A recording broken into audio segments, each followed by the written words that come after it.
Hi everyone. On 22nd August 2023, the Republic of Ghana officially launched the trial phase of DAB+ in two cities, Accra, the national capital, and Kumasi, the capital of the Ashanti region, which is in the middle belt of the country.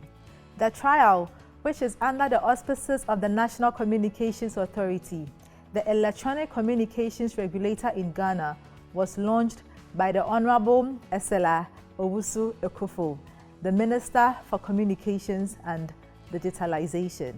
18 radio stations are participating in the trial, 11 based in Accra and 7 based in Kumasi.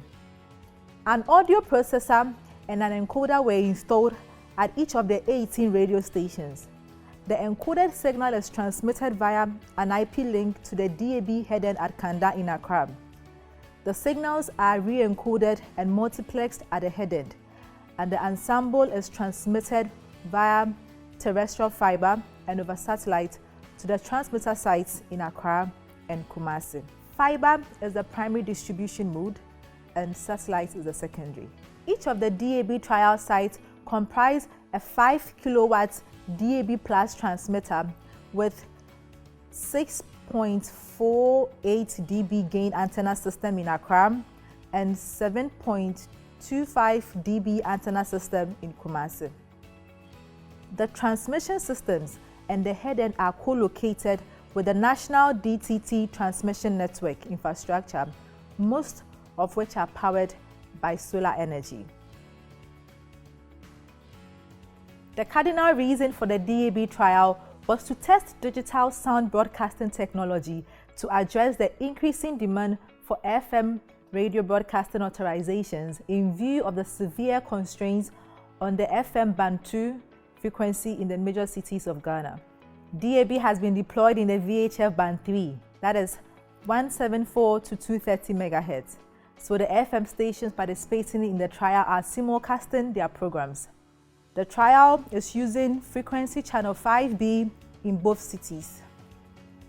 DAB is expected to provide a sustainable mechanism to meet the incessant demand for sound broadcasting authorizations whilst supporting the digitalization agenda of the Republic of Ghana. The following are the objectives of the DAB trial in Ghana. 1. Test the features, coverage characteristics, and other technical metrics of DAB+ to inform frequency planning and regulatory standards. 2. Establish the quality aspects of DAB. 3. To ascertain the issues which may emerge with multiple stations sharing the infrastructure of a single transmission network provider. 4. Promote DAB and assess market readiness for a commercial rollout of DAB services and to develop an appropriate authorization framework. The key challenge for the DAB trial in Ghana is the non-availability of receivers in the market. The NCA procured a limited number of DAB receivers for some stakeholders as part of the trial, but this is woefully inadequate considering the radio listenership population in Accra and Kumasi. The NCA has engaged car dealers and electronic equipment dealers to sensitize them about the minimum requirements for DAB receivers. We are expecting DAB receivers to be available in consumer electronic shops by the end of the year to address this challenge. The NCA is currently conducting field measurements of the signal strength, signal quality, and coverage of the DAB services in Accra and Kumasi. The NCA is promoting the DAB service through outdoor advertising, social media engagement, print and electronic media advertising.